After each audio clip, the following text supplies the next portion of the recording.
आपको हम दैनिक राशिफल का चैप्टर शुरू करना चाह रहे हैं। दैनिक राशिफल का अर्थ होता है प्रतिदिन का आपका चंद्रमा के द्वारा क्या फल मिलेगा, जिसको हम दैनिक राशिफल बोलते हैं। आपने देखा होगा अखबारों में, न्यूज़ चैनल में आता है दैनिक राशिफल।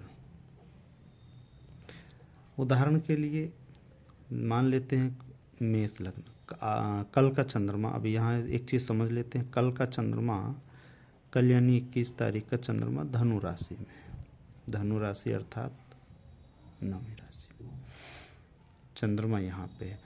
अब मेष राशि के जातक के लिए धनु राशि का चंद्रमा क्या फल देगा, ये होता है दैनिक राशि फल। ठीक है, इसी तरह से वृषभ राशि के लिए धनु राशि का चंद्रमा क्या फल देगा, मिथुन राशि के लिए धनु राशि का चंद्रमा क्या फल देगा, कर्क राशि के लिए धनु राशि का चंद्रमा क्या फल देगा, सिंह राशि वालों के लिए धनु का चंद्रमा क्या फल देगा, कन्या के लिए धनु का चंद्रमा क्या फल देगा, तुला के लिए धनु का क्या फल देगा, और वृश्चिक के लिए धनु का क्या फल होगा, और धनु के लिए धनु का क्या, फिर मकर के लिए धनु का क्या फल होगा, और कुंभ के लिए धनु का क्या फल होगा, और मीन के लिए धनु का क्या फल होगा। ये 12 राशियाँ होती हैं। 12 क्रमागत तरीके से ये यहीं रहेगा, चूँकि कल के दिन सभी का धनु राशि में रहेगा। धनु राशि में चंद्रमा, धनु राशि ज्येष्ठा नक्षत्र, एक राशि में 3 नक्षत्र होते हैं, ज्येष्ठा के बाद मूल में जाएगा। इसको जब हम देखते हैं तो तारा बल के अनुसार देखते हैं। नक्षत्रों का जो फल देखेंगे वो तारा बल के अनुसार देखेंगे।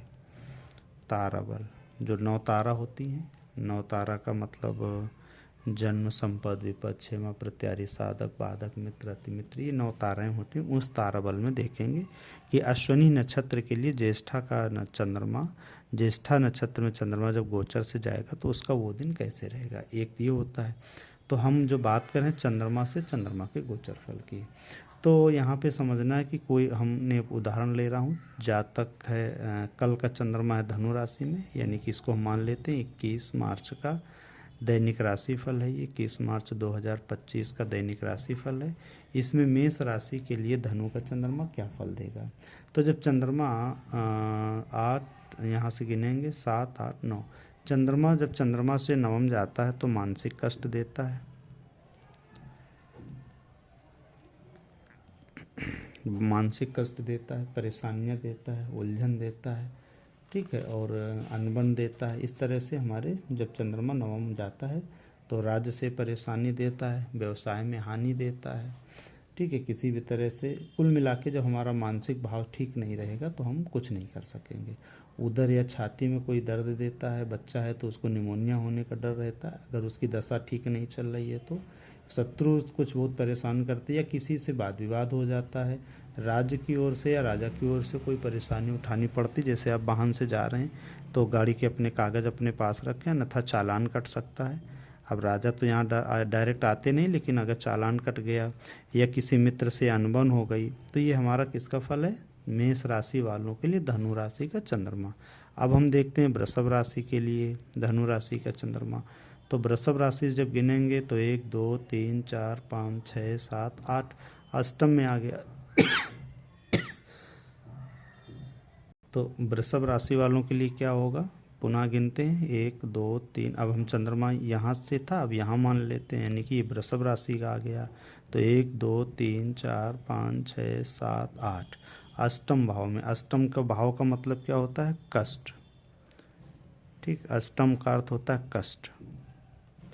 कष्ट कहाँ कहाँ से दे सकता है आपको, जब चंद्रमा गोचर बस अष्टम भाव में आता है तो श्वास से कष्ट दे सकता है, नुकसान, जो कोल्ड कफ दे सकता है, कोल्ड कफ दे सकता है। और यहाँ पे देखो दशाओं का भी ध्यान रखना, 100% केवल गोचर फलित नहीं होता है, ठीक है, दशाओं का भी ध्यान रखना कि आपकी दशा किसकी चल रही है, और तारा 9 तारा में किसका फल मिल रहा है उसको भी समझने की बात है। तो अगले किसी चैप्टर में मैं बताऊँगा तारा में, ठीक है। आपस में वाद विवाद हो सकता है, जुकाम खांसी हो सकता है, मानसिक क्लेश रहता है, ठीक है, और उत्तम भोजन या भोजन ही नहीं मिलता, ऐसा कहा जाता है, और अचानक कुछ कष्ट होने की संभावना रहती है, ठीक, धन खर्च होने का योग बनता है। यहाँ पे क्या आएगा, जब चंद्रमा वृषभ राशि, यानी कि वृषभ राशि वालों के लिए अष्टम, धनु का चंद्रमा क्या फल देगा, तो बोला जाता है मानसिक कष्ट देगा, शारीरिक कष्ट देगा, आर्थिक कष्ट दे सकता है, अर्थधन अधिक खर्च हो सकता है, आपको चोट चपेट दे सकता है,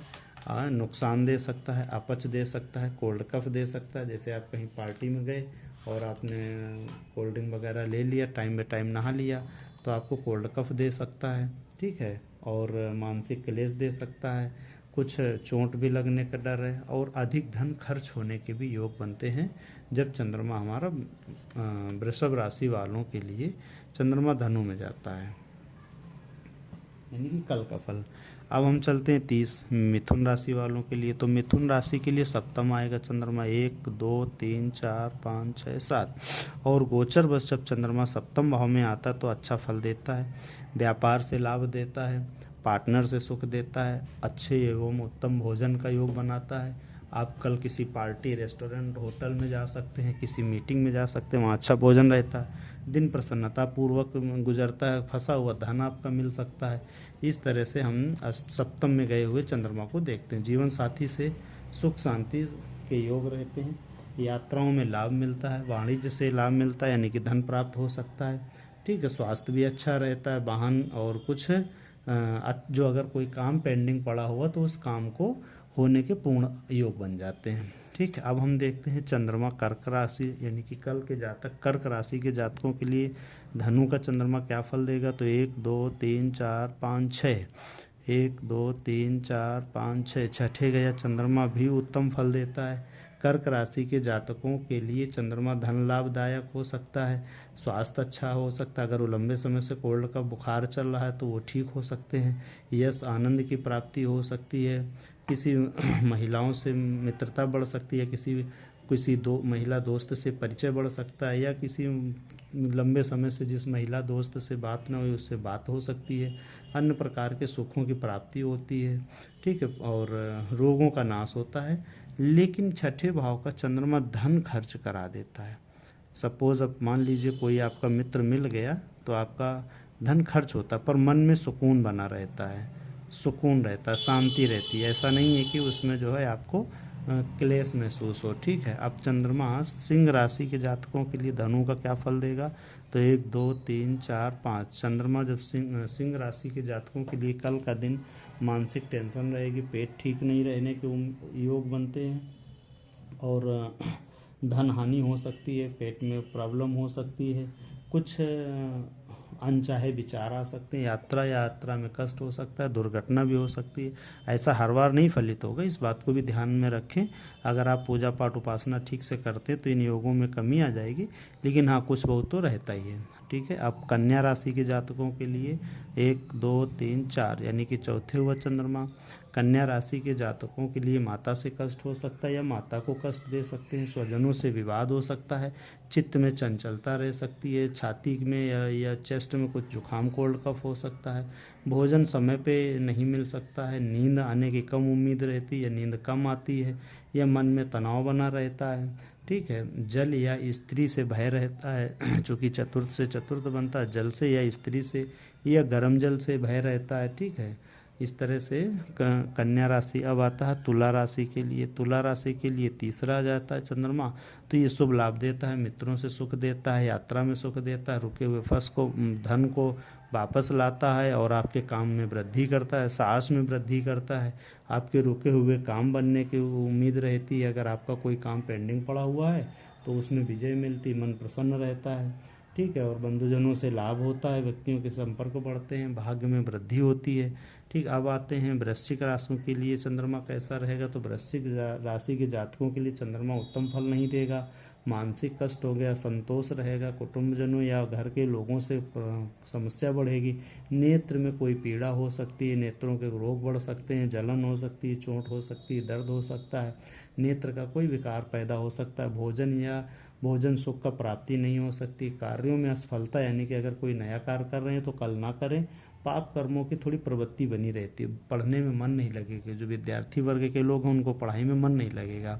अब बात करते हैं धनु राशि के। तो धनु राशि के जातकों को उत्तम लाभ देता है, चूँकि चंद्रमा की ही राशि में है, उसका पढ़ने में मन लगेगा, और मानसिक शांति भी मिलेगी, सुख शांति आनंद की प्राप्ति होती, रोग से मुक्ति, अगर कोई रोग चल रहा है तो उससे छुटकारा मिलेगा, अच्छा भोजन मिलेगा, अच्छा यात्रा करने का समय मिल सकता है, और आप अपने किसी किसी उपहार या धन की प्राप्ति हो सकती है। आप अपने पति पत्नी अगर हैं, आप वैवाहिक जीवन है या दोस्त हैं अगर, तो उनके सुख मिल सकते हैं। अब बात करते हैं मकर राशि के जातकों के लिए। तो मकर राशि के जातकों को धन व्यय हो सकता है, आँख में चोट हो सकती है, उनके मानसिक तनाव बना रहेगा, क्योंकि चंद्रमा उनका द्वादश माना जाता है। तो जब द्वादश चंद्रमा जाता है तो मन में क्लेश रखता है, मन शांत नहीं रहता है, मन में कुछ न कुछ अनिष्ट होता है, ठीक है। और मान हानि भी हो सकती है, आपका पुत्र से विवाद हो सकता है, किसी से विवाद हो, नींद में बाधा हो सकती है, ठीक। शारीरिक मानसिक आर्थिक आँखों के रोग बढ़ सकते हैं, धन मान हानि हो सकती है। अब चंद्रमा जब कुंभ राशि की बात करते हैं तो कुंभ राशि के जातकों के लिए चंद्रमा एकादश बनता है। ये सुख शांति समृद्धि देता है। किसी भी चंद्रमा का ही नहीं, सभी ग्रहों का गोचर एकादश में लाभ देता है, लेकिन यहाँ मुख्य रूप से बात कर रहे हैं चंद्रमा से चंद्रमा की।